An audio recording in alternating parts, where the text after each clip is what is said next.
Hello, ladies and gentlemen. You are watching and listening to Sipping Off the Cuff on Tequila Aficionado Media on all of our channels and networks. And for those of you who are listening to us on MySpace, why? I'm Mike Morales here in the San Gabriel Valley of Southern California. That guy out there is Rick Levy in the San Pasqual Valley of Southern California. Rick and I flipped. We sang poetic about this tequila in the Blanco. We were enchanted. Enchanted, yes. And pay attention, folks. This tequila is gonna, if it gets off the ground properly, and a lot of things need to happen, but it's O&R Estoico Indigo. I know, tough name, weird. I don't get it either.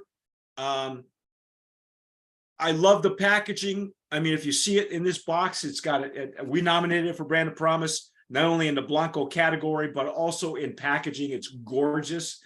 The Blanco came in a smoked bottle, but this is a Reposado, and it comes in a black, what, dark, even darker smoked, right? It's a, I don't know if you could tell, it's a blue bottle, but oh yeah, when you look at the juice, it turns the bottle green.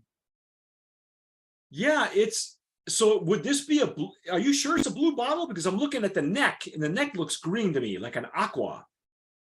Yeah, sure. I'd say aqua. You could say, teal, aqua. Yeah. Okay. Boy, with all the with the supply chain problems going on, goes green. Bottles, how do you get green? Would this even be like? It doesn't tell us, but it could recycle. Doesn't feel like recycled glass to me. Yeah. Beautiful packaging. So anyway, if you watched our Blanco video, if you went through if you stayed with us for that long, you understood where we were with some of that stuff, because the nose was fantastic. The flavor was amazing. And I did mention that I think to me it looked like, there I am. See, in the reflection, you can see me on his reflection. That's how good our cameras are now, folks. Thank you.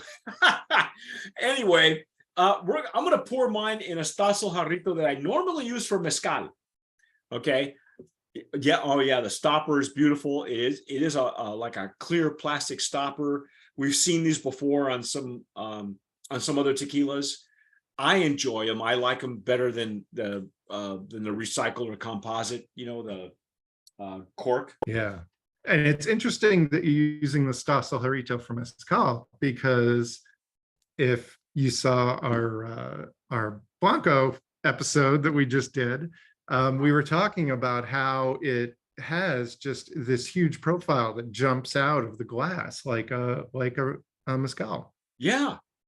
It almost felt, there was so much going on there. It almost felt like I was using the wrong glassware, which is weird because it's an 80 proof tequila. I guess it's not a high proof at all. Look at the color on that though, Rick. Oh, it's like it looks like the packaging. Gold. You see that? That's like I wouldn't call that. That's not a reflection from my shirt either. Yeah, right. I was going to say, cover your shirt, man. That's like a gold color. I mean, it's luminescent. Wow. Shiny? It's shiny. But I mean, it's shiny like the Blanco was shiny, right? Yeah. I think I have every TJ saying the word shiny. It's just fun to say. Well, because it's an easy descriptor. I mean, I tell people, figure out your own descriptors, because they're as valid as any sommelier is going to say, well, it smells like, rotting avocado peel. It's like, really? Where do you get that from? So it's as valid. When I conduct tastings, I tell people, come up with your own descriptors, because they are the ones that mean the most to you. Don't try to pull out stuff that other people are telling you. Pull out stuff that you can pull out. And if you're not getting what you think you should be getting, experiment more with flavors and spices and herbs, and like go sit out in your backyard right now. Everything's blooming. Again, Rick, healthy legs and tears. Yeah. Beautiful, beautiful viscosity. These are a little bit thicker, I think, because of the wood, right? Yeah, well, it's, the tears have this great hang time. Yeah. To quote an NBA player. Yeah. It's You lovely. talk about the wood. I think they're using American oak for Yes. aging. I'm not That's- sure how many months. Well, you know what else too, Rick? Well, we won't know until we start nosing it. But just from the color, it looks like a new American oak as opposed to a beat up, ancient reused barrel. So I'm not sure. What are you getting on the nose? You all of a sudden your eyebrows went up. And I thought, oh, Well, no, it was your comment about new oak as opposed to used oak. Because most of the time when, they say American oak, they're talking about a used whiskey barrel or a bourbon barrel or something. Well, and with the quality of that Blanco, of the agave that they were using, it makes sense that they would use a beat up barrel, because you want that. You don't want to lose that quality that they had in the agave. It would be a shame to do that.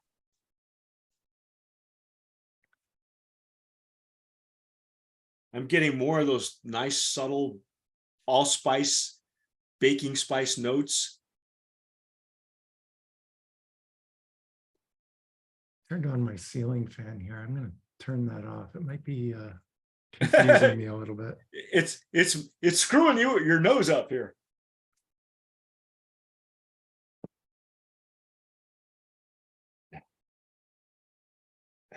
Very, very pleasant wood notes is what I'm getting. Mm. And they're on the sweet side on the nose. So to me, maybe you're right. Maybe it's a used whiskey barrel, because it smells like that.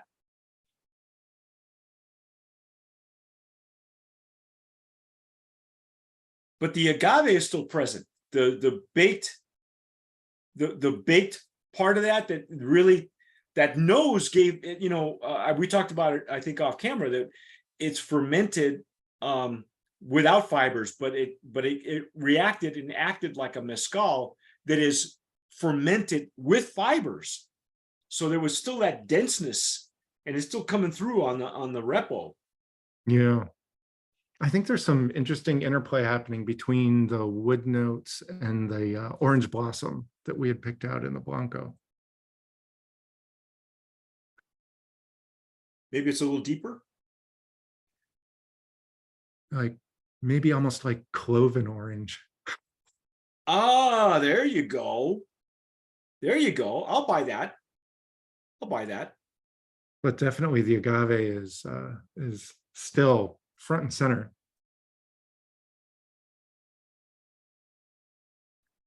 Wow. I will say that the nose on this one is much more perceptible to both of us. It's more in line with what, with a good quality reposado that uses a great Blanco as its base. But it still has, let's put it this way, that Blanco was so complex that it's not even funny. But this one kind of toned down the complexity of the nose, but we're not sure about the flavor. We won't know until we dive in. But I think this nose is. I think some of the things that were jumping out at us in the Blanco might have been a little bit muted by the barrel, but I don't know that I'd say that there's any less complexity, because if we're losing any complexity from the Blanco, it's certainly that complexity is getting backfilled by what's happening with the wood notes. Right. So I think there's still a lot going on here. And I think you could spend a lot of time here pulling out what's going on between, the spices and wood notes you're getting from the barrel and how it's interplaying with the citrus and the floral and the herbal from the Blanco. Well, you know that that Blanco was one of those that just kept evolving in your glass. It did. The more, the more sips you took, the more you would perceive.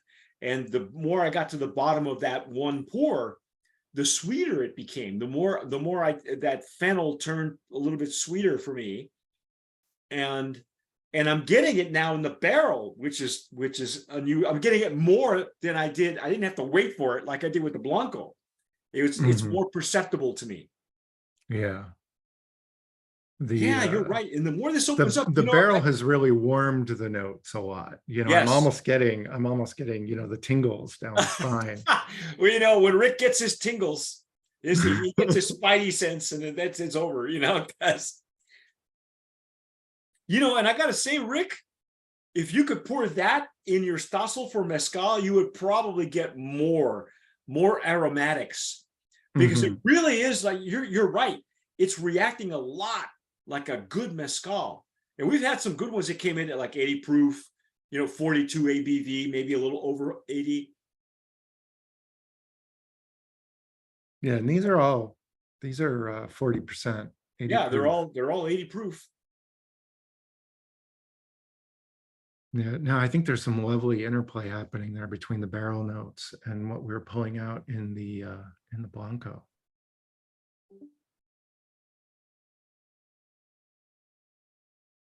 I don't know. The anticipation is really building for me. Yeah, I should. Well, I'll follow your lead. You want to dive in, or should we just keep nosing? Because people get a little. The sweetness. The sweetness is coming up for me now. There you go. See, there's a lot going on in this reposado. And I expected that. I think both Rick and I expected that because of the quality of the Blanco. It wasn't going to be one-sided. It's not going to have, the barrel's not going to overcome or overtake what was happening with that Blanco. It was impossible. It just wasn't going to happen. And if you wouldn't let it happen. It's starting to feel buttery to me. That's it. It's buttery. Yeah. And on the nose, because most of the time it feels buttery on the flavor profile, right? Right. No, it's buttery on the nose. It's like butter. It's like butter. All right. I can't wait anymore. All right, here we go.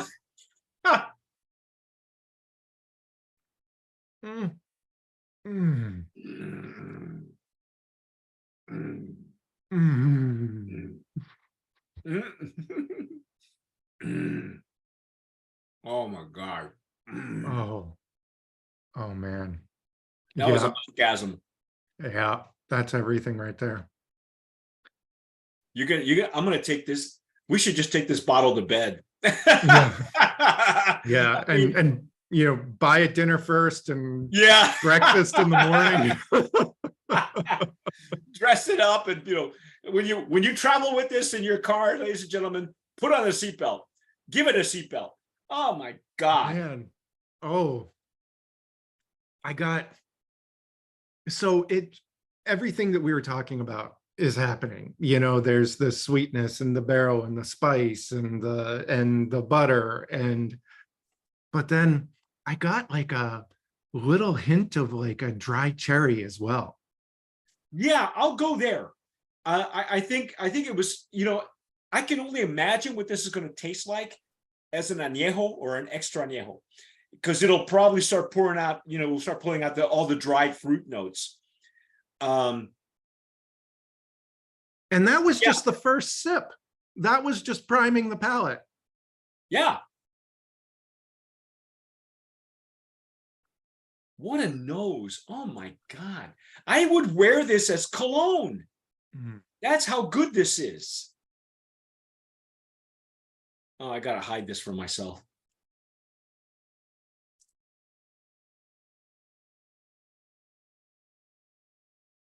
Oh man, it's got some of the qualities you look for in a great añejo.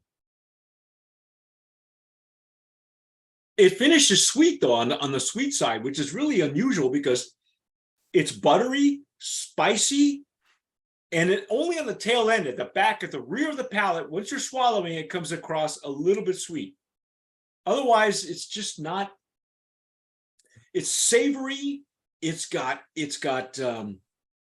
well, yeah, I could say savory. You know, the butter can turn to a little bit of the more savory notes of butter, like when it's been baked in your, you know, your butterball turkey. When you're basting your turkey, it's like basted butter, you know. Does that make any sense? I'm still getting that fennel Yeah. and sort of dill and brine. Yep. Yeah, all of that's coming through. But it's mingling with the barrel notes. This barrel really picked up it. You know what? I It's like guess there's some tannins from the barrel coming into play here.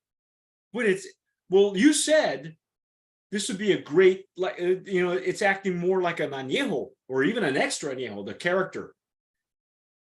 And when you said that, I thought this would make great a cigar. I would pair it with a cigar. Yeah. It's got enough depth that you could, and you wouldn't lose it. It's got the presence to stand up to a cigar. Yes, it does. Totally agree. And it's coating your palate nicely. I'd say that the pepper spice is turning a little bit more into a hint of hot cinnamon, not totally hot cinnamon. It's not, you know, like red hots, but it's kind of matured a little bit because of the barrel. Yeah. Yeah, and I'm not necessarily getting like baking spice, you know, but the cinnamon, that's a great point. Just now I got a hint of leather, like a tip of leather, right? Yep. And that's the butteriness that had finally converted on the palate. It went from butter on the nose to like a tanned leather. Wow. Okay, I'm just going to go there. Here. Brand of Promise nominee, folks. Oh, absolutely. Absolutely. In case there was any question. Yeah. My God. And then the way it lingers on your palate. And this is all natural, folks. This is not, it's not from the glycerin. It's not, you know, not from any of that. Yeah. At least I can't detect any, because we would have detected it on the Blanco if they were using it. It's not there because you're looking at the legs and tears. You're looking at what we're looking at. Yeah. You know, it's like, well, glycerin's a natural byproduct of the process, but sometimes, you know, they might add some glycerin for, you know, texture, but no, I'm not getting that. It's not presenting that way. It's not, it doesn't feel heavy on the glycerin at all. No. And the stream, you know, the legs and tears are still streaming nicely. They're, you know, and it's not overly thick. I mean, I like to see thick legs and tears, but this is very natural looking, you know, as I mean, you can tell. Like, this is, it's like it, how do I say it? It's saturating my palate, but not coating it. I'll buy that. Because I don't feel like I have a layer of something on my palate. Yeah, you know, I have the flavors, right? But I don't have a thickness there. Right. It's not cloying like it would with some of the ones that we've had before. Rick and I have had some really sweet tequilas that are cloying, and you know that they're using, if nothing else, they're using glycerin to coat your palate. You're right. I probably should change that wording myself, because saturating or covering, you know, as opposed to coating, you know, maybe coating is the wrong word I've been using. Yes, semantics make a difference as well. So, you know. Yeah, it's like as you know, just look at all these, you know, look at these constellations here on the glass. It's just, it's got this amazing thing going on, but it's, you know, sometimes when you see a lot of that activity on the glass, it can end up just, you know, creating this coating on your palate. But no, my palate feels very clean. It's just that I'm still, you know, getting lots of these great flavors on the finish. They're staying. Well, in fact, I'll even backpedal and go, if you're one of those cigar guys who likes to pair cigar with like a mezcal, you could pair a cigar with that Blanco. Mhm. I would do it. Don't be afraid to do it. I even wrote the article on it. I did. I wrote one. You can see the article on Cigar Advisor's website, and it's about pairing Blanco tequilas with a cigar. And that was a few years back, but it's still valid now. It's even more valid now with a brand like this one. Yeah. Because So I don't know, just to sum up on the palate, I'd say, we're definitely still getting all the stuff from the Blanco is still there. We're getting the, the herbaceousness. But there's interesting interactions happening with the barrel where the orange is turning into just an underlying hint of maybe a cloven orange. What you were saying about the leather is just big. So I'd say, it's presenting as, baked agave, and then you get the leather, and then like maybe a hint of that orange. And the butteriness too. the buttery on the nose. It is fantastic. Oh my God. Did we ever figure out what the price point was? Are we converting pesos to dollars? Or well, if we are converting pesos to dollars, that would make this repo suggested at about 111 American dollars. Honestly, if people are paying over $100 for mezcal. This tequila comes across like a great mezcal, and you got nice packaging to go with it. Yeah. But this is a supremely crafted tequila, both the Repo and the Blanco, the ones that we've tasted today. And it's not unusual for that kind of price point for something that is constructed this, with such excellence. It's not marketing.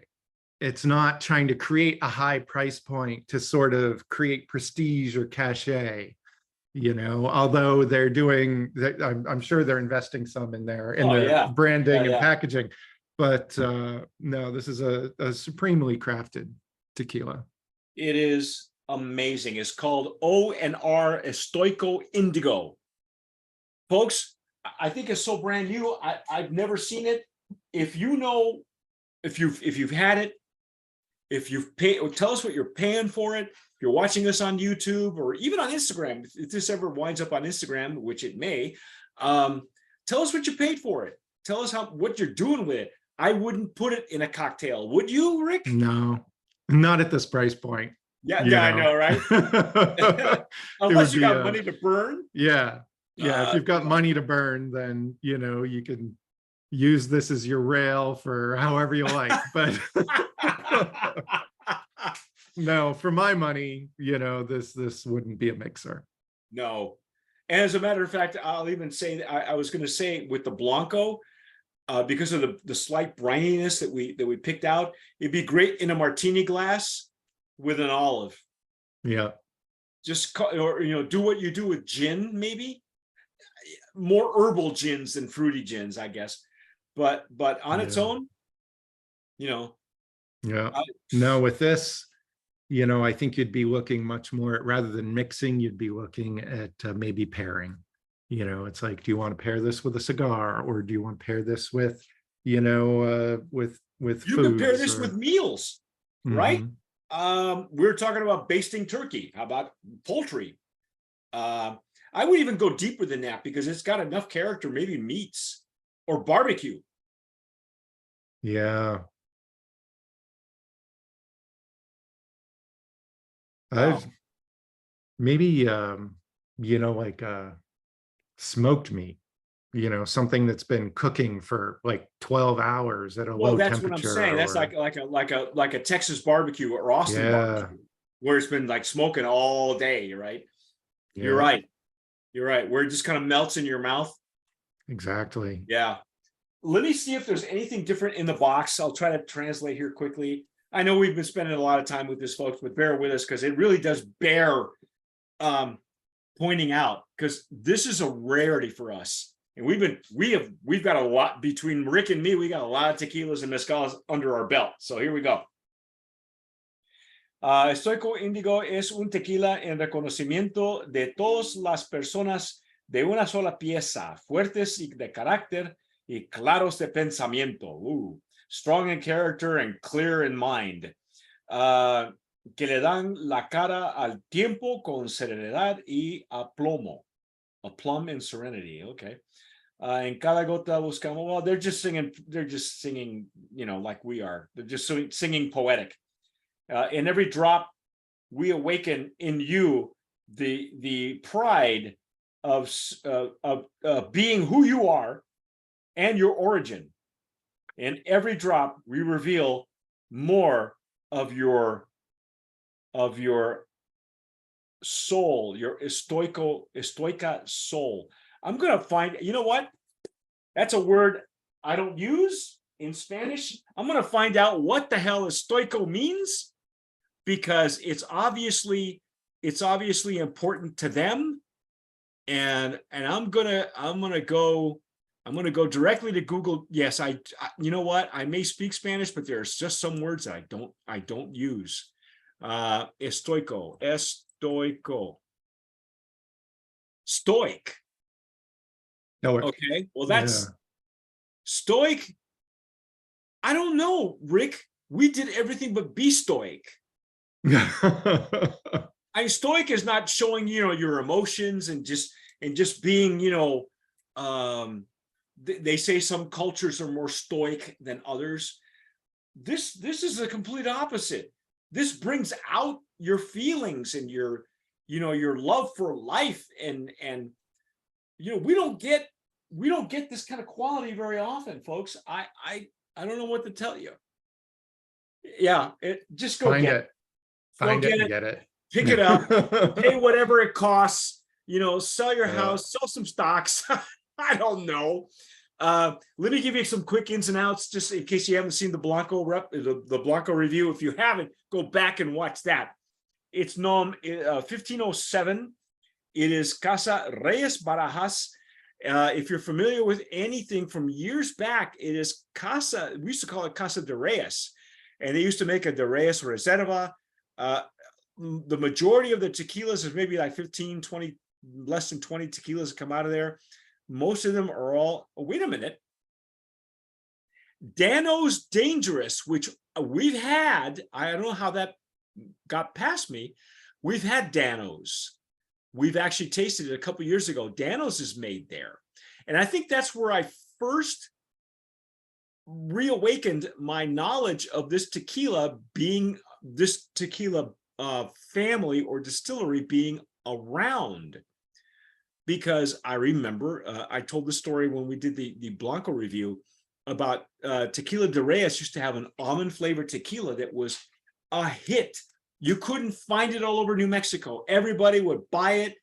It came in an ugly brown, like apothecary bottle that you would get like milk of magnesia in or something, you know. Milk of magnesia comes in a blue bottle.